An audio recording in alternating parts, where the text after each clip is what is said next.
வணக்கம் நண்பர்களே, மற்றொரு கலந்துரையாடலில் இணைந்து கொள்கின்றோம். இன்று வழமைக்கு மாறாக எங்களுடைய ஒரு சட்டத்தரணியாக இன்றும் பணியாற்றி கொண்டிருப்பார் இலங்கை மற்றும் லண்டன் போன்ற நாடுகளில் சட்டத்தரணியாகவும் கடமையாற்றக்கூடியவர் ஸ்ரீஸ்கந்தகுமார் அவர்கள் எங்களோடு இணைந்து கொள்கிறார். கனடாவிலிருந்து ஸ்ரீஸ்கந்தகுமார், வணக்கம் ஐயா. வணக்கம். வணக்கம் தேவால், அழைத்தமைக்கு நன்றி. உங்களுக்கு என்ன தெரிஞ்சிருக்க வாய்ப்பில்லை. 83ஆம் ஆண்டு கலவரம் எங்களுடைய குடும்பத்தினுடைய வாழ்க்கையில ஒரு பாரிய தாக்கத்தை ஏற்படுத்தினது. வெளிக்கடை சிறைச்சாலை உடைக்கப்பட்டு அந்த 55 பேர் படுகொலை செய்யப்பட்டதை தொடர்ந்து என்னுடைய மூத்த சகோதரர் இயக்கத்துக்கு போறார். தமிழ்ல மக்கள் விடுதலை கழகத்துல சேர்றார். அந்த குறிப்பிட்ட சம்பவம் தான் இதுக்கு மிக முக்கியமான காரணியாக இருந்தது. அப்ப இப்ப பார்க்கக்குள்ள என்னென்றால், குட்டிமணி ரங்கத்துறை கைது செய்யப்பட்டதை காட்டி அவர்களை படுகொலை செய்யறதுக்காக பிரபாகரன் போட்ட திட்டத்துல ஒரு இனக்கலவரமே வெடிக்குது. அதுல தேவை உங்களுக்கு என்ன தெரிஞ்சிருக்க வாய்ப்பில்லை. 83ஆம் ஆண்டு கலவரம் எங்களுடைய குடும்பத்தினுடைய வாழ்க்கையில ஒரு பாரிய தாக்கத்தை ஏற்படுத்தினது. வெளிக்கடை சிறைச்சாலை உடைக்கப்பட்டு அந்த 55 பேர் படுகொலை செய்யப்பட்டதை தொடர்ந்து என்னுடைய மூத்த சகோதரர் இயக்கத்துக்கு போறார். தமிழ்ல மக்கள் விடுதலை கழகத்துல சேர்றார். அந்த குறிப்பிட்ட சம்பவம் தான் இதுக்கு மிக முக்கியமான காரணியாக இருந்தது. அப்ப இப்ப பார்க்கக்குள்ள என்னென்றால், குட்டிமணி ரங்கத்துறை கைது செய்யப்பட்டதை காட்டி அவர்களை படுகொலை செய்யறதுக்காக பிரபாகரன் போட்ட திட்டத்துல ஒரு இனக்கலவரமே வெடிக்குது. அதுல தேவையில்லாமல் போய் எங்களுடைய தமிழ் உறவுகள் போய் விடுதலை போராட்டம் என்ற பெயர்ல இணைந்து கொள்கிறார்கள். கிட்டத்தட்ட இந்த 40-50 ஆண்டுகள் நடந்த இந்த போராட்டத்துல 200,000 மக்கள் உயிரிழந்திருக்கிறார்கள். கரிகாலன் போன்றவர்கள் இதை குளோரிஃபை பண்ணி உண்மைகளை மறைச்சு செய்த ஒரு விஷயம். இலங்கையில ஒரு இன ஒடுக்குமுறை இருந்ததை நான் இல்லைன்னு சொல்லல, ஆனால் அதை கையாண்டிருக்க வேண்டிய முறை இது அல்ல. இந்த இனக்கலவரத்தால யாழ்ப்பாணத்துல இருந்த உங்களோட சகோதரம் போன சொல்றீங்களா, அதை விட கண்டியில தமிழ் மீடியம் இல்ல தமிழர் கண்டி ட்ரினிட்டி காலேஜில் படித்த தமிழ் படியங்களும் கண்டியை விட்டு வலிக்கிட்டு கொழும்புக்கு வந்து யாழ்ப்பாணம் போச்சு அந்த இயக்கத்துல சேர்ந்தாக்களும் இருக்கிறாங்க. உங்களுக்கு அவர் தெரிஞ்சது. பிறகு அவர் இயக்கத்துல விடுதலை புலிகள்ல இயக்கத்துல ஒரு மேலிடத்துக்கு ஒரு மொழிபெயர்ப்பாளராக இருந்து உதவி செய்தவர். பிறகு அவர் விட்டுப்பட்டு வந்து இப்ப கனடாவில் இருக்கிறார். அவர் கண்டி ட்ரினிட்டி காலேஜ்ல இருந்தவர். உங்களுக்கு தெரிஞ்சிருக்கும். நான் பேரை சொல்லலாமோ தெரியல, பட் தெரியும் உங்களுக்கு. அந்த இவர் விஜயகுமார் உங்க இயக்கங்களை போய் சந்திக்கிற நேரத்துல அவர் தான் மொழிபெயர்ப்பாளராக இருந்தவர். ஸ்ரீகுமார் கனகரட்னம் ரஹீம். ரஹீம், ஓகே. கிட்டுவிண்ட மிக வெரி க்ளோஸா இருந்தவர்.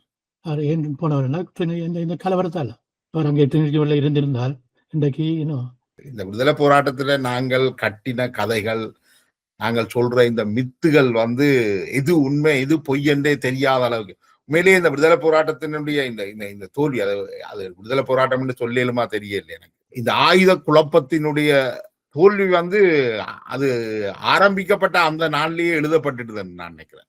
இப்ப 83ஆம் ஆண்டு காலகட்டங்கள்ல நீங்கள் அங்க கொழும்புல இருந்திருக்கிறீங்க 91 வரைக்கும். 76ஆம் ஆண்டுல இருந்து 91ஆம் ஆண்டு வரைக்கும் நீங்க இருந்திருக்கீங்க. இப்ப இந்த கலவரத்துல பல்வேறு கணக்குகள் சொல்லப்படுது, கொல்லப்பட்டதாக இத்தனை. உண்மையிலேயே அது சம்பந்தமான ஆவணங்கள் ஏதாவது இருக்கா? இத்தனை பேர் கொல்லப்பட்ட புத்தகங்கள் வெளியிட்டு இருக்கிறாங்க. 300 பேர் 3000 பேர் 30,000 வெளியிட்டேன்னு சொல்லி ஒருத்தருட்டையும் அந்த லிஸ்ட் ஆறார் செத்தது பேர் என்னன்னு ஒருத்தருட்டையும் இல்லை. அப்படி இருந்து ஆறாவது எடுத்திருந்தால் அவர்கள் அதை வெளியிட தயாரா இல்லை. ஏனென்றால் அது இலக்கு அந்த தொகை இவங்க சொல்ற அளவுக்கு இருக்காது. 83ஆம் ஆண்டு அதே விஷயம்தான் 2009லயும். என்னென்றால் எத்தனை பேர் கொல்லப்பட்ட என்ற கணிப்பு ஆளாளுக்கு ஒவ்வொன்று சொல்கிறார்கள். ஆனால் அது அந்த உண்மையான கணிப்பை வெளியிடவும் தயாரில்லை. ஏனென்றால் அவர்கள் 1,00,000 இருந்து 1.5 லட்சம் என்றெல்லாம் கணக்கு சொல்லப்படுது. ஐக்கிய நாடுகள் சபை 20,000 என்று சொல்லுது. ஆனா அதே போலதான் நாங்கள் கிட்டத்தட்ட ஒரே ஸ்ட்ராட்டஜியை பாவிக்கிறோம். ஏதாவது ஒரு பொய் சொல்லி நாங்கள் ஒரு விஷயத்தை சாதிக்கலாம் என்று நினைக்கிறோமா தொடர்ச்சியா? ஆமா, அப்படித்தான் நடக்குது. அப்படி ஒரு பட்டியல் தயாரிக்கப்படவில்லை என்றால் ஏன் தயாரிக்கப்படவில்லை? ஏன் இதுவரையில் எத்தனையோ முயற்சிகள் எல்லாம் நடக்குது, ஏன் அப்படி ஒன்றை செய்யல? இன்றைக்கு கூட நாட் டூ லேட். இது விஷயமா நான் என்னுடைய முகப்புத்தகத்துல ஒரு விளம்பரம் போட்டினேன். 81 கலவரத்துல பாதிக்கப்பட்டார்கள், அதை தொடர்பு கொள்ளுங்க செய்யுங்க. ஒருத்தரும் ரெஸ்பாண்ட் பண்ணல. இப்ப நீங்கள் கிட்டத்தட்ட 76ஆம் ஆண்டுல இருந்து ஒரு 15-16 ஆண்டுகள் கொழும்புல இருந்திருக்கிறீங்களா? அந்த கலவரத்துக்கு முன்னுக்கும் பின்னுக்கும் இருந்திருக்கிறீங்க. உங்களுக்கு தெரிந்த எத்தனை பேர் அந்த இனக்கலவரத்துல கொல்லப்பட்டிருக்கிறார்கள் நினைக்கிறீங்க? ஒரே ஒரு ஆள், ஒரே ஒரு படியன் மருதான மட்டக்களப்பை சேர்ந்த மாணிக்க வாசகன் டீச்சர் மகன் 18 வயது டெக்னிக்கல் காலேஜ் ஸ்டூடெண்டா இருந்தவர். மருதான டெக்னிக்கல் காலேஜ் ஸ்டூடெண்ட்ஸால மற்ற ஸ்டூடெண்ட்ஸால் அடிக்கப்பட்டு ஆஸ்பத்திரியிலே ஒரு கிழமையா இருந்து ஒரு திரும்பி பார்க்காம இவங்க தாய் தகப்பனுக்கு தெரியாது செத்ததாக அவருடைய சகோதரி இப்ப கனடாவில் அவ சொன்னாங்க. தன்னுடைய இப்படி நான் போட்டாப்புல ஒரே காலத்துல எனக்கு அறிமுகமான காயப்பட்டிருக்கலாம், நியாயமான சொத்து அழிவுகள் இருந்தது. நிச்சயமாக அதெல்லாம் கனவடியோட அதிகமா இருந்தது. எங்கட வீட்டை பாதுகாத்து தந்தது சிங்களவர்கள். அதுக்கு பிறகு இவன் கலவரத்துக்கு பிறகும் வருஷத்துல 2-3 தரம் இலங்கைக்கு நான் போயிட்டு வரேன். அந்த கலவரத்தில் எனக்கும் தெரிய பின்னால அறிமுகமான ஒருவருடைய குடும்பத்துல 2-3 பேர் கொல்லப்பட்டிருக்கிறார்கள் நினைக்கிறேன். அப்படி ஆங்காங்கு சம்பவங்கள் நடந்திருக்குது. ஆனால் நாங்கள் இங்க வந்து உண்மையிலேயே எத்தனை உயிர்கள் இழக்கப்பட்டது என்ற பதிவு, ஒரு உயிர் இழக்கப்பட்டாலும் இழப்பு தான். ஆனால் நாங்கள் அதை என்ன நோக்கத்துக்காக பெருப்பிக்கிறோம் என்றதுதான் இதுல மிக முக்கியமானது. உசுப்பேத்தி விடுறது அதான் தமிழ் அரசியல். அதுதான் உசுப்பேத்தி விட்டு இனத்துவேஷத்தை தூண்டி விட்டு போட்டோம். மற்ற இனத்தை துவேசி என்று இனத்துவேசி என்று சொல்றது. ஆனா உண்மையான இனத்துவேசிகள் நாங்களும் எங்களுடைய அரசியல் கட்சிகளும் அரசியல் தலைவர்களும் தான். இதன் மூலம் ஏற்பட்ட மிகுந்த நாங்கள் எதையும் சாதிக்கவும் இல்லை, பெற்றுக்கொள்ளவும் இல்லை. ஏன்னா நாங்கள் தொடர்ச்சியாக பொய்களை புனைஞ்சு வந்ததால எங்களுடைய நியாயம், உண்மையான நியாயமும் அடிபட்டு போயிட்டுதோ உண்டு. ஒரு சட்டத்தரணியாக நீங்க இது என்னன்னு பாக்குறீங்க? பொய் சொல்லி ஒரு வழக்கை நீங்கள் வென்றிட முடியுமா? அந்த வெற்றி எவ்வளவு காலம் நிலைக்கும்? வெற்றி தற்காலிகமாக நிலைக்கலாம். ஆனால் இது ஒரு வழக்கறிஞர் என்று பார்க்காம ஒரு தமிழன் என்ற முறையில ஒரு இனத்தின் அடிப்படையில இனத்தின் முன்னேற்றத்துக்காக, இனத்தின் எதிர்காலத்துக்காக வேண்டி இப்படியான விஷயங்களை உசுப்பேத்தி விடுறது மகா தப்பு என்று சொல்றதா ஒரு மகா கர்மம் என்றுதான் சொல்லுவோம். இதுக்கான பழியை இப்படியான செய்தவர்கள் நிச்சயமா அனுபவிக்க வேண்டும். இல்ல இதுல நீங்கள் அந்த பெனாங்கொடையில குட்டிமணியை சந்திச்ச இடத்துல குட்டிமணி சொன்னேன்னு சொன்னீங்க. பிற்காலத்துல அது இன்னும் உறுதிப்படுத்தப்படல, எவ்வளவுக்கு உண்மையோ தெரியாத. பிரபாகரனும் கைது செய்யப்பட்டு பெனாங்கொடைக்கு கொண்டு வரப்பட்டுத்தான் கொல்லப்பட்டார் என்ற ஒரு ஸ்டோரி ஒன்று இருக்குது, ஒரு லைன் ஒன்று இருக்குது. ஒரு சில தினங்களுக்கு முன்னர் சரத் பொன்சேகா, அன்றைக்கு இராணுவ தளபதியாக இருந்த சரத் பொன்சேகா விடுதலை புலிகள் வந்து சரணடைகிறதுக்கு தயாராக இருந்தார்கள். விடுதலை புலிகளுடைய தலைமை சரணடைகிறதுக்கு தயாராக இருந்தார்கள். ஆனால் அவர்கள் சர்வதேச மத்தியஸ்துவத்துக்கு கீழே சரணடைகிறதுக்கு தயாராக இருந்தார்கள். ஆனால் தாங்கள் அதை மறுத்துட்டோம் என்று சொல்லி தன்னுடைய பக்கத்தை காப்பாற்றி இருக்கிறார். ஆனால் உண்மையிலேயே நாங்கள் அறிந்து கொண்டது என்னென்றால், நீங்கள் சரணடையலாம் என்றதுக்கு இவர்கள் ஓமட்டு சொல்லி இருக்கிறோம். சரத் பொன்சேகா ராஜபக்ஷ தரப்பு விடுதலை புலிகள் கேட்ட பொழுது, சரணடைய தயாரென்று கேட்ட பொழுது, இவர்கள் நீங்கள் எல்லாரும் சரணடையலாம், சர்வதேசம் எல்லாம் வரும் என்று எல்லாம். ஏண்டா விஜய் நம்பியாரும் அந்த காலகட்டத்தில், அந்த நேரத்துல விஜய் நம்பியார் கொழும்பு கட்டாக்கா விமான நிலையத்தில இருந்து தொடர்பு கொண்டிருக்கிறார். அப்ப இவர்களுக்கு பச்சை கொடி காட்டப்பட்டது, நீங்கள் எல்லாரும் சரணடைங்கோ. சரணடைந்தால் சர்வதேச ஊடகங்கள் எல்லாம் வந்து நிற்கும் என்று பொய்யான வாக்குறுதி வழங்கப்பட்டிருக்கு. அதை நம்பி இவர்கள் சரணடைந்திருக்கிறார்கள். சரணடைந்தவர்கள் பெனாங்கொடை முகாமுக்கு கொண்டு வரப்பட்டதாகவும், அதனை தொடர்ந்துதான் மஹிந்த ராஜபக்ஷ மத்திய கிழக்கு நாட்டில இருந்து வந்து தரையிறங்குற பொழுது தான் சுதந்திரம் அடைந்த நாட்டுக்கு வருகிறேன் என்று கீழே விழுந்து மண்ணை கும்பிடுறாரு நினைக்கிறேன். இது எல்லாமே கிட்டத்தட்ட சரத் பொன்சேகா கடைசியா வழங்கின தகவல் எல்லாமே புலிகள் சரணடைந்து இருக்கான வாய்ப்புகளை அதை உறுதிப்படுத்துறதாகத்தான் இருக்குது. அவர் ஒரு அரச தரப்பாக இருந்து கொண்டு ஓரளவுக்கு அரசாங்கத்தை காப்பாற்றி இருக்கிறார், இல்ல ராஜபக்சக்களை காப்பாற்றி இருக்கிறார் என்றுதான் நினைக்கிறேன்.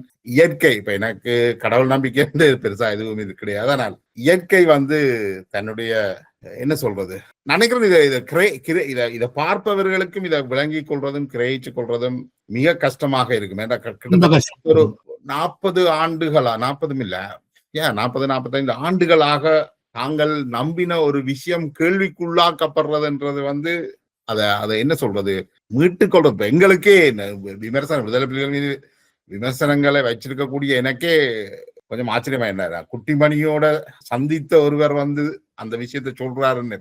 இது விடயமாக கரியாள நவரத்னம் என்னோட கோவிச்சாலும் சரித்திரம் சரியாக எழுதப்பட வேணும் என்றதுக்காக தான் நான் இதை பகிரங்கமா வந்து சொல்றேன். இன்றைக்கு இல்ல நிச்சயமாக என்னென்றால் இதுல உங்களுக்கு என்னுடைய மிகுந்த நன்றிகளும். என்னென்றால் இதை நீங்கள் பதிவு செய்ய இல்லாமல் போனால் நாங்கள் தவறான வரலாறுகளை தான் தொடர்ந்து பதிவு செய்யறதாக இருக்கும். இந்த வரலாறுகள் சரியான முறையில பதிவு செய்யப்படுறது வலு முக்கியம் என்றால், நாங்கள் ஏன் இந்த நிலைக்கு வந்தோம் என்றது அறியப்பட வேணும். அடுத்த தலைமுறைக்கு நாங்கள் சரியான தகவலை கொண்டு வரணும். குட்டிமணியை மட்டும் இல்ல, பிரபாகரன் வேலுப்பிள்ளை பிரபாகரன் கூட தேசிய தலைவரும் நானும் ஒன்றாக ஒரே பள்ளிக்கூடத்தில் படிச்சாங்க. எந்த இடம்? மட்டக்களப்புல அரசடி மாத்திய மகா வித்தியாலயம். நீங்க அவரை சின்னலயே தெரிஞ்சிருக்கிறீங்க. பிறகு தொடர்பு இல்லாம போயிட்டது. அறிவறிய 1ஆம் வகுப்பு 2ஆம் வகுப்பு வரையும் நாங்கள் படித்தது அரசடி மத்திய வித்தியாலயம் மட்டக்களப்புல. அந்த நேரத்துல அவருடைய தகப்பன் வேலுப்பிள்ளை, திருவேங்கடம் வேலுப்பிள்ளை கச்சேரியில கொலனைசேஷன் அவர் காணி குடியேற்ற உத்தியோகத்தராக இருந்தவர். என்னுடைய அப்பாவோட ஓரளவு சிநேகிதமாக இருந்தவர். நான் அறிஞ்ச வரையில அந்த நேரத்துல அந்த நேரத்துல சொல்லப்பட்டது பிரபாகரன் பிறந்தது மட்டக்களப்புல சிறில்லேன் தாண்டவன் வழிய இடத்துல சிறில்லேன்ல. பிறகு அவர்கள் தாமரக்கணி, நாங்கள் வாழ்ந்து தாமரக்கணில எங்களோட இடம் தாமரக்கணில எங்களோட அயல்ல தான் அவங்க இருந்தவங்க, குடியிருந்தவங்க. அப்ப தாமரக்கணில மாரியம்மன் கோயில் தொடர்ல தான் நாங்கள் சின்னல ஒன்றா விளையாடுறது, பின்னேரங்கள்ல சனி ஞாயிற்றுக்கிழமைகள்ல மணல்ல விளையாடுறது. அந்த ஞாபகங்கள் இருக்கு அவரோட சேர்ந்து? பிறகு நான் மட்டக்களப்புக்கு போன காலத்துல என்னோட மெட்ட வகுப்பு படியங்கள் தான் என்கிட்ட சரி உனக்கு ஞாபகம் இல்லையா பிரபாகரன் எங்களோட விளையாடுறது? நான் இப்பதான் யோசிச்சு பார்க்கவும் அவர் இந்த ஞாபகத்தை தூண்டி விட்டார்கள். அதுக்கு இப்பதான் யோசிச்சு பார்க்கவும் அப்ப இந்த வளவுதான் இருந்த வீட்டுல இருந்தா தெரியும். இப்பயும் நாங்கள் போனா சந்திச்சா பழசுகளை காய்க்கிறாரு சின்ன வயசுல. இப்பயும் 1 2 3 4 பேர் இருக்கிறாங்க எங்களோட கூட படிச்சாங்க. அவர் அதுக்கு பிறகு இவர்கள் யாரோடையும் தொடர்புகளை மேற்கொண்டதாக தெரியவில்லை. நாடு கடந்த தமிழர்கள உருதுரகுமார் போய் சந்திக்கக்குள்ள அவர்கிட்ட சொல்லி இருக்கிறார், நான் மட்டக்களப்புல படிச்சதுன்னு சொல்லி. அப்ப அவர் தான் எனக்கு சொன்னார். அப்பதான் நாங்க விசாரிச்சு பார்த்த மட்டும் எங்க நேரசடி மாவட்ட இன்றைக்கு பேர், அதுக்கு பேர் மகாஜனா கல்லூரி. மட்டக்களப்புல இருக்கிற மகாஜனா கல்லூரி கிட்டடியில ஒரு 10 வருடத்துக்கு முன் தான் பேர் மாற்றப்பட்டது. முந்தைய Arasadi MMB Methodist mission school. Prabhakaran மீது பல்வேறு பிம்பங்கள் இருக்கிறது. ஒரு பெரும்பான்மை சமூகத்தை கேட்டீங்க, பெரும்பான்மையான தமிழர்கள் இனிமேல் இல்லைன்னு ஒரு ஆரோக்கியமான பிம்பத்தை ஒன்று வச்சுக்கிறார்கள். ஆனா அதுக்கு எதிரான மிக மோசமான பிம்பமும் ஒன்றும் இருக்குது. காட்டி கொடுத்தார், கொலை செய்தார், அவருடைய கொலை பட்டியலும் மிக நீளமானது. இப்படியான ஒரு ஆளோட நீங்கள் உங்களுக்கு அறிஞ்சிருக்கிறீர்கள் அல்லது அவரோட விளையாடி இருக்கிறீர்கள், பழகி இருக்கிறீர்கள், எவ்வாறான தாக்கத்தை தருது உங்களுக்கு? அவர் அந்த பழைய அவருடைய ஏதாவது ஆக்டிவிட்டிஸோட அவருடைய இன்றைய செயற்பாடுகளை இணைக்கக்கூடியதா இருந்ததா? எனக்கு பண்ண முடியல. அப்ப நான் என்னுடைய மற்ற பிரியங்கள்ட்ட கேட்டேன், அது எப்படி எனக்கு தெரியாம போனது. அவர்கள் ஒரு கருத்தை சொன்னார்கள், பகிரங்கமாக சொன்னா நான் என்னை பற்றி புழுகிறதாக சொல்லுங்க. சரி, நீங்க எல்லாம் முன்வாங்குக்காரன், நாங்க பின்வாங்கல இருந்து சண்டை பிடிக்கிறனால நீ எங்களோட டீல் பண்ணது, நீ அப்ப என்னோட பழகா இல்லை வகுப்புல. பழமையா எல்லா பாடசாலையிலும் இது ஒரு பிரச்சனையா இருக்கிறது. ஆனால் பின்னேரங்கள்ல கொண்டாதான் விளையாடுறாங்க பள்ளிக்கூடத்துல தெரியாண்டா. அப்ப என்னோட வகுப்புல இருந்த இன்னொரு ஆள், அவர்கிட்ட கேட்டா அவருக்கு ஞாபகம் இல்லை. கரவட்டியில இருக்கிற அந்த ஃபேமஸ் படித்த ஸ்கூல், அவரோட தலைமை ஆசிரியர் மகள் சிவசிதம்பரத்தோட மகள் ஓமங்கட வகுப்புல படிச்சவன். அவர்கிட்ட கேட்டா அவருக்கு ஞாபகம் இருக்கான்னு சொன்னா அவர் சொன்னா இல்ல சரி எனக்கு ஞாபகம் இல்லைன்னு. அந்த நேரம் எத்தனை வயசு உங்களுக்கு? 2ஆம் வகுப்பாண்டா ஒரு 8 வயது. அந்த 2ஆம் வகுப்போட அவர் வடக்கு நானும் விட்டுட்டு போற மத்திய கல்லூரிக்கு போயிட்டேன். அவர் 3ஆம் வகுப்புல வவுனியா மகாவித்தியாலயத்துக்கு இடம் மாறி வவுனியாவுக்கு டிரான்ஸ்பர். வவுனியா மாத்தியாத்துல அவர் படிச்சது என்னுடைய மச்சாலோட, என்னுடைய அப்பாவோட சகோதரியில மகளோட. அவருக்கு தெரியும். அவ அந்த மச்சால் யாருன்னு சொன்னால் கேள்விப்பட்டிருப்பீங்களோ தெரியல, IPT வரதானு அவர்கிட்ட அக்கா. அவ என்ன கருத்துக்களை சொல்லி இருந்தா உங்களுக்கு? அவ இதுல பற்றி கதைக்க தயாரா இல்லை, தங்களோட பாதுகாப்பு விஷயமா இதுல பற்றி கதைக்க தயாரா இல்லை. வவுனியாவில ஒரு 5 வயசு வரைக்கும் 5ஆம் வகுப்பு வரைக்கும் படிச்சிருப்பாரு நினைக்கிறேன். அப்படியா? 7ஆம் வகுப்பு வரைக்கும், 6ஆம் வகுப்பு வரைக்கும். பிறகு அங்க வவுனியாவில பள்ளிக்கூடத்துல பிரச்சனை பெற்றான். பிறகு அவர் மட்டும் வல்வெடுத்துறைக்கு போனது. அவங்க தாய் தப்பன் வவுனியாவிலே இருந்தது. இந்த 83 கலவரம் கூட, கலவரத்தை தடுப்பதற்கு ஜெயலலிதா பல முயற்சிகள் எடுத்தார் என்பதுதான் நான் கொழும்புல எடுத்த நாட்கள்ல கேள்விப்பட்டது. என்னுடைய மாமா, என்னுடைய வயவினத்து மாமன், அவர் ட்ரெஷரியில டைரக்டரா இருந்தவர். ஆஸ்கரலிங்கம் பிரைம் மினிஸ்டர் செக்ரட்டரியோட 83 கலவரத்தை தடுப்பதற்காக வேண்டி இந்த இவங்கள 13 பேர்ட்ட இதை யாழ்ப்பாணத்திலேயே இந்த கிரிமேஷனை செய்யணும் என்றுதான் அரசாங்கம் விரும்பிச்சது. ஆனா விடுதலை அதுக்கு விட இல்லை. இங்க செய்தா எல்லாம் குழப்பம்னு சொல்லி 7ஆமத்தான் அவங்களோட பொடியா கொழும்புக்கு கொண்டு வந்தது. கொழும்புலையும் கொண்டு வந்து கணத்தையில இது செய்யப்படாது, அவங்களோட ஊருக்கு அனுப்பணும் என்று சொல்லித்தான் இயக்கங்களை எதிர்பார்த்து புஷ் பண்ணது. அவங்களுடைய தெரிஞ்ச ஆக்களை உள்ளாது. இது பாஸ்கரலிங்கம் என்னுடைய மாமாவுக்கு சொன்னது. அந்த காலகட்டத்துல இயக்கத்துக்கு அவ்வளவு தூரம் செல்வாக்கு இருந்திருக்கும் என்று நான் நினைக்கல. இல்லையா? இல்ல, இயக்கத்துக்கு செல்வாக்கு இல்ல. இப்ப கட்சியில பாரு, இப்ப சந்திரகாசன், நீலத்துச்சி மகள் தமிழரசு கட்சி அதை அப்படி கட்சிக்குள்ளால அதை புஷ் பண்ணியிருப்பாங்களே, கட்சிகளை கொண்டு செய்விக்கிறானே, தேவையான நேரம் தேவையான ஆட்களை பாவிக்கிறது. ஆனால் அதை ஒவ்வொரு ஊருக்கும் அனுப்பினால் இலங்கை முழுக்க அந்த கலவரம் பரவும். ஒவ்வொரு ஆளோட போனா அந்த ஊர்ல இருக்கிற தமிழனுக்கு அடிக்கலாம் இல்ல, பெரிய கஷ்டப்பட்டுத்தான் அதை நிப்பாட்டி இல்ல கணத்தையிலேயே செய்ய சொல்லி பலத்த ராணுவ பாதுகாப்பு பாதுகாப்புக்கு இடையில கணத்தையில இவர்களுடைய நடந்தது என்றுதான் எனக்கு சொல்லப்பட்டது. இது அரசாங்க மேல்மட்டத்துக்குள்ளால எனக்கு வந்தது. என்னுடைய மாமனாருக்கு சொல்லப்பட்ட அவர் ட்ரெஷரியில டைரக்டரா இருந்தார், பாஸ்கர் லிங்கம். முழுக்கையும் அந்த நேரத்துல இலங்கை அரசாங்கம் நிர்வாகம் தமிழர்கள முழுக்க 5 லிங்கம் என்று சொல்லுவார்கள். அதுல ஒரு ஆள் தான் பாஸ்கர் லிங்கம். கவர்மெண்ட் ரன் பண்றது வழி ஷோவுக்கு வழியால இருந்தாலும் நிர்வாகம் முழுக்க லிங்கத்திர கைகள் தான். இந்த கைகள்ல இருந்த எங்களுடைய நிர்வாகம் முழுதாக அற்று போனது பிற்காலத்துல. அது வளர்ந்திருந்தால் அப்படியே வளர்ந்திருந்தால் இன்றைக்கு எங்க இருந்திருக்கும். நாங்கள் ஒரு சிறுபான்மை இனமாக இருந்தாலும் நாங்கள் ஒரு உயர்வு சிக்கல்ல இருந்திருக்கிறோம். நாங்கள் கிட்டத்தட்ட முழு இலங்கையும் என்கிற கட்டுப்பாட்டுல வச்சிருக்கிறோம். அப்ப நாங்கள் சிறுபான்மை என்றதையே நாங்க மறந்துட்டோம். பெரும்பான்மை எங்களை பார்த்து பொறாமப்படுற அளவுல நாங்க இருந்தோம். எந்த கந்தூருக்கு போனாலும் பெர்மனன்ட் செக்ரட்டரி தான். இந்த போராட்டம் கிட்டத்தட்ட எங்கள்கிட்ட இருந்த அனைத்து உரிமைகளையும் பறித்து நடு தெருவுக்கு கொண்டு வந்தது. 83ஆம் கலவரம் நடக்கிற நேரம் அட்டர்னி ஜெனரல் சட்டத்துறை தலைமை அதிபதி யார்? Siva Pasupathi. Inspector general police யாரு?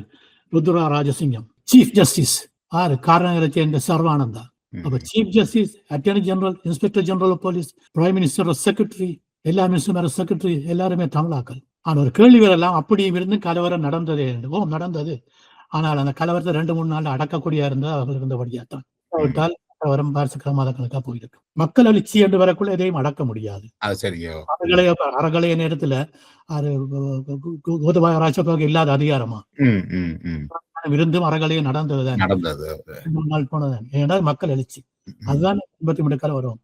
மக்கள் எழுச்சி எங்கட விடுதலை போராட்டமும் குறிப்பாக அந்த 83 கலவரமும் கிட்டத்தட்ட என்ன செய்ததுன்னா தமிழ் சிங்களம் பிரிக்கணும் என்றதுல வலு உறுதியா இருந்திருக்கிறார்கள். எங்களோட விடுதலை இயக்கங்களும் என்ன செய்ததுன்னா முதல்ல நாங்கள் படுகொலை செய்த எல்லாரையும் பார்த்தோம்டா, துரையப்பா, தியாகராஜா, அல்பத் துரையப்பா, தியாகராஜா, அதாவது தேசிய கட்சிகளோட இணைந்து பணியாற்றியவர்களைத்தான் முதல்ல கொலை செய்கிறார்கள்.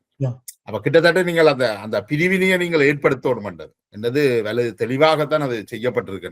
நீங்கள் அப்போ சொன்னீங்க முன்வினை பின்வினை ஆட்டம் என்று சொல்லி, இன்றைக்கு இலங்கை தமிழர்களின் தலைவராக இருந்த எஸ்.ஜே.வி. செல்வநாயகம், தந்தை செல்வாவின் மகன் ஏன் அரசியலுக்குள்ள வர இல்லை? அவருடைய பேரன் அரசியல் தோட்டு போய் திரும்பி போயிட்டார். அடுத்து வட்டுக்கோட்டை தீர்மானத்தை எழுதினவர் தான் ஏ.ஜே. வில்சன்.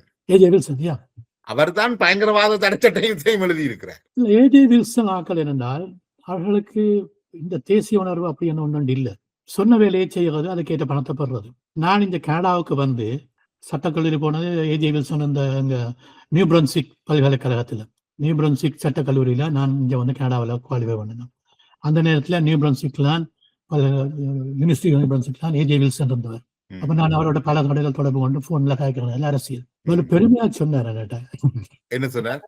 லண்டனுக்கு வந்த விமானத்தை, ஏர்ஸ்லாம் விமானத்தை திருப்பி நியூ பிரன்சிக்கு போய் ஏ.ஜே. வில்சனை பிக்கப் பண்ணிட்டு கொழும்புக்கு கொண்டு வர சொன்னதாம். ஜே.ஆர். ஜெயவர்தன ஆர்டர் பண்ணி அப்ப கண்ணை பண்றதுக்காக வேண்டி வெறும் விமானம் நியூ பிரன்சிக்கு பிக்கப் பண்ணிட்டு திருப்பி கொழும்புக்கு கொண்டு போனது விமானத்துல.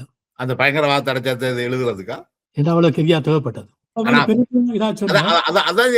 இந்த முரண்நகை அங்கதான் இருக்குது. என்னண்டா வட்டுக்கோட்டை தீர்மானத்தை தூக்கி பிடிப்பவர்களுக்கு எதிராகத்தான் பயங்கரவாத தடை சட்டம் கொண்டு வரப்படுது.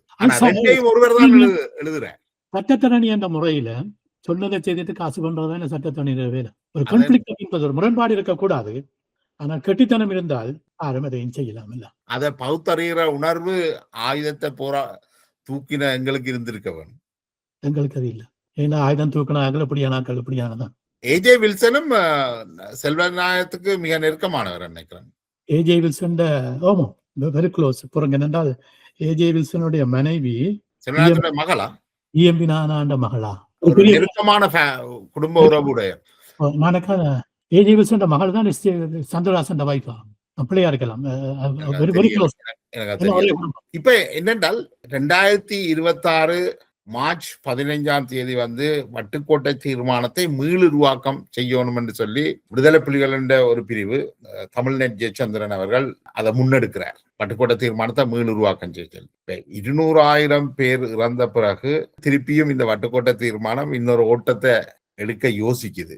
என்ன உங்களுடைய இந்த போராட்டத்தோட ஏதோ ஒரு வகையில நீங்கள் நேரடியாக சம்பந்தப்படாலும் மிக நெருக்கமாக தொடர்பு பட்டிருக்கிறீங்க. பிரபாகரனோட தொடர்பு பட்டிருக்கிறீங்க, குட்டிமணியோட தொடர்பு பட்டிருக்கிறீங்க.